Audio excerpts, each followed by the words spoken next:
നിങ്ങൾക്ക് കോള് വന്നാലും കോൾ അങ്ങോട്ട് ചെയ്താലും സ്പീക്കർ ഓൺ ചെയ്ത് വേണം സംസാരിക്കാൻ. ശരി മാഡം. കല്യാണക്കാര്യത്തെ കുറിച്ച് കേട്ടതിന്റെ ചമ്മലായിരിക്കും. പണ്ടൊക്കെ കല്യാണക്കാര്യം പറഞ്ഞാൽ നാണിക്കുന്നത് പെൺകുട്ടികളായിരുന്നു. ഇപ്പൊ അത് ആണുങ്ങളായി. കാലം പോയപ്പോ ഓക്കെ. ഏട്ടൻ വന്നാട്ടെ, കുളിച്ചിട്ട് വല്ലതും കഴിക്കാം.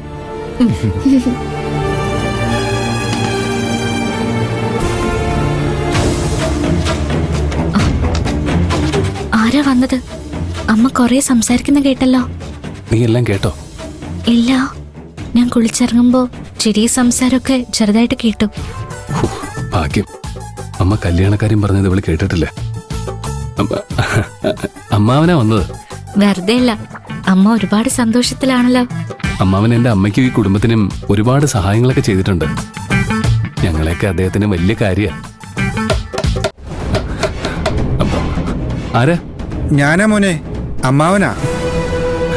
നീ ബാത്റൂമിൽ കയറാ, വേഗം ചെല്ലേ.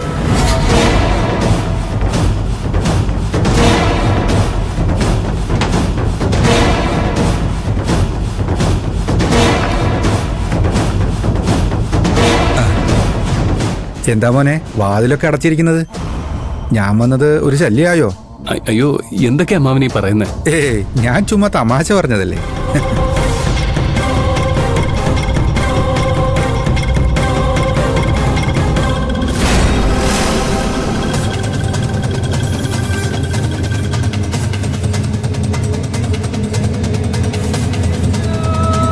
ഈശ്വര, പാറു മുറിയിൽ എന്തെങ്കിലും മറന്നു വെച്ചത് അമ്മാവൻ കണ്ടുപിടിച്ച് കാണൂ.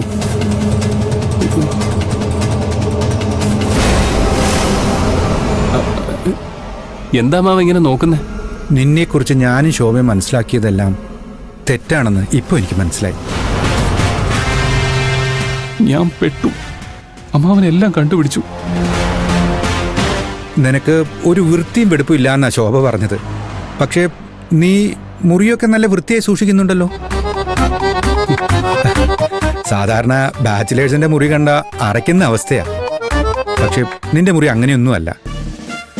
ഒരു പെൺകുട്ടി താമസിക്കുന്ന മുറിയാണെന്നേ പറയൂ. ഇവിടെ വന്ന ഉടനെ തുളസിയെ വിളിച്ച് നിന്നെ കൊണ്ട് സംസാരിപ്പിക്കാമെന്ന് ഞാൻ വാക്കുകൊടുത്തതാ. അവള് കാത്തിരിക്കും. നമുക്ക് പിന്നെ സംസാരിച്ച പോരെ അമ്മാവ? അത് ശരിയാവില്ല. അവളുടെ വാശി നിനക്കറിയാലോ. വേഗം വിളിച്ചില്ലെങ്കിൽ തിരിച്ച് വീട്ടിലെത്തുമ്പോ എനിക്ക് അവളൊരു സമാധാനവും തരില്ല.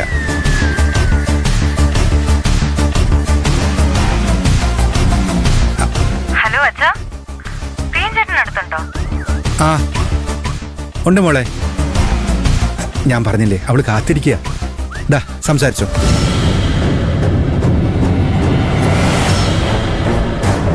പിടിക്കേ, വാങ്ങ്.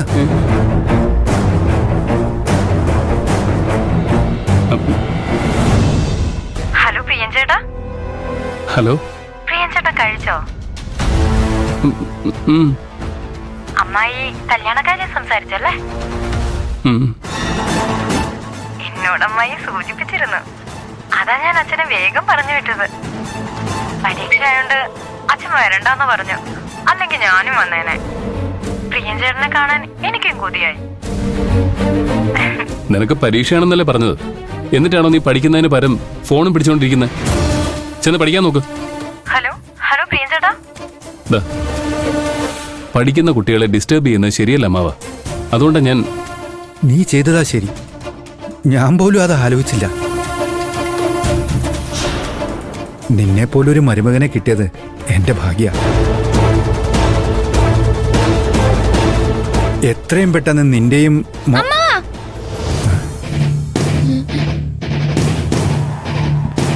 അമ്മാവനിവിടെ ഒളിച്ചിരിക്കായിരുന്നോ? ഞാൻ എന്റെ മരുമകനുമായിട്ട് സംസാരിച്ചിരിക്കുകയായിരുന്നു. അല്ലെങ്കിലും അമ്മാവന് ഇവനോട് മാത്രമേ സ്നേഹമുള്ളൂ. അതെനിക്കറിയാം. വന്നിട്ട് എന്നെ മൈൻഡ് പോലും ചെയ്തില്ലല്ലോ. അയ്യോ, മോൾക്ക് അങ്ങനെ ഒരു വിഷമം ഉണ്ടായിരുന്നോ? എന്നാ അത് തീർത്തിട്ട് തന്നെ കാര്യം. എന്താ നമ്മുടെ പരിപാടി? നമുക്കൊന്ന് കറങ്ങിയിട്ട് വരാം. അമ്മാവനെ സിറ്റിയൊക്കെ ഒന്ന് കറക്കി കാണിച്ചില്ലെങ്കിൽ എനിക്കതൊരു കുറച്ചില്ലല്ലേ? അത് ശരിയാ. നീ വരുന്നുണ്ടോ മോനെ? ഇല്ല മാവ, ഈ ലീവ് കിട്ടുന്ന ദിവസം മാത്രമേ റെസ്റ്റ് എടുക്കാൻ പറ്റൂ. അന്നും കറങ്ങാൻ പോയ അത് ശരിയാ, ആരോഗ്യം നോക്കണം. എന്നാ നമുക്ക് പോവാം. ഓക്കേ. ഓക്കെ. ബാ.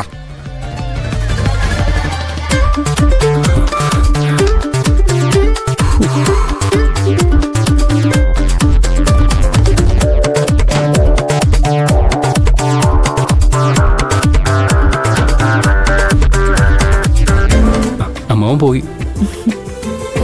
അമ്മാവന് പ്രിയൻചേട്ടനോട് ഭയങ്കര സ്നേഹാണല്ലോ. ഉം. തുളസിക്കും പ്രിയൻചേട്ടന വലിയ കാര്യം തോന്നുന്നു. അമ്മാവൻ മരുമോനെന്ന് വിളിക്കുമ്പോ കുറച്ച് സ്നേഹം കൂടുതൽ തോന്നുന്നുണ്ട്. പാറു, ഹേയ്, ഞാൻ വെറുതെ കളിയാക്കാൻ പറഞ്ഞതാ. പ്രിയൻചേട്ടൻ വെറുതെ ടെൻഷൻ ആവണ്ട.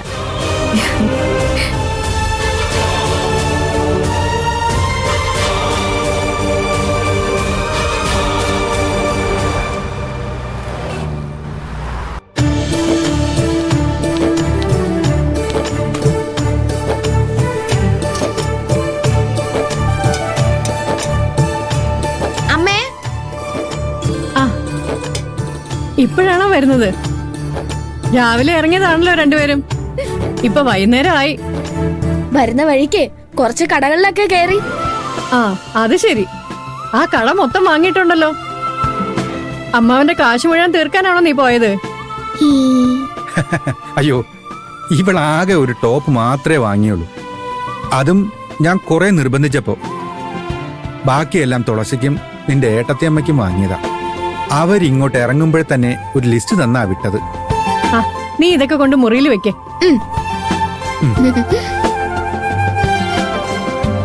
ഏട്ടാ, ജോത്സരി വിളിച്ച് അവരുടെ ജാതകം ഒന്ന് നോക്കിക്കണം. അതൊക്കെ ഞാൻ ചെയ്തോളാം. പക്ഷേ എന്താ ഏട്ടാ ആലോചിക്കുന്നേ? ദൈവമേ, നീ ധൃതി കൂട്ടൊന്നും അല്ലല്ലോ അല്ലേ? ഒരിക്കലും അല്ല. മരിക്കുന്നതിന് മുമ്പ് പ്രിയന്റെ അച്ഛൻ എല്ലാം തീരുമാനിച്ചുറപ്പിച്ചതല്ലേ. നമ്മുടെ മക്കൾക്ക് കല്യാണപ്രായമായിട്ട് കുറെ കാലമായില്ലേ. ഇനി എന്തിനാ വൈകിപ്പിക്കുന്നേ? കാലം കുറെ മാറി ശോഭേ. പണ്ട് കാരണവന്മാര് കൊടുത്ത വാക്കിനു വേണ്ടി മാത്രം കല്യാണം കഴിച്ച് ദാമ്പത്യം മുന്നോട്ട് കൊണ്ടുപോകാൻ ഇന്നത്തെ കുട്ടികൾക്ക് കഴിഞ്ഞെന്ന് വരില്ല. അവർക്ക് സ്വന്തം ഇഷ്ടങ്ങളും സങ്കല്പങ്ങളും ഒക്കെ ഉണ്ടാവില്ലേ? എന്റെ മോന്റെ ഇഷ്ടങ്ങളും സങ്കല്പങ്ങളും ഒക്കെ എനിക്ക് നന്നായിട്ട് അറിയാം. അവൻ ഒരിക്കലും എന്റെ വാക്കിനപ്പുറം നിൽക്കില്ല. തുളസിയാണ് എന്റെ മരുമകളെന്ന് ഞാൻ നേരത്തെ തീരുമാനിച്ചിരുന്നു. അതിനൊരു മാറ്റവും സംഭവിക്കാൻ പോകുന്നില്ല. തുളസിക്ക് ഈ കല്യാണത്തിന് സമ്മതമാണോ എന്ന് മാത്രം ഏട്ടാൻ അന്വേഷിച്ചാ മതി. അവളോട് ചോദിച്ചാ ഇന്ന് രാത്രി എന്നെ കല്യാണം കഴിക്കാന്ന് പറയും. അപ്പൊ പിന്നെ കൂടുതലൊന്നും ആലോചിക്കാനില്ല. നമുക്കിതങ്ങ് നടത്താന്നേ. ശരി, പ്രിയന്റെ കയ്യിൽ അവളെ ഏൽപ്പിച്ച എനിക്ക് അത്രയും സമാധാനമായി. ഞാൻ ജോത്സ്യനോട് നാളെ തന്നെ വീട്ടിലേക്ക് വരാൻ പറയാം. ശരി. ആ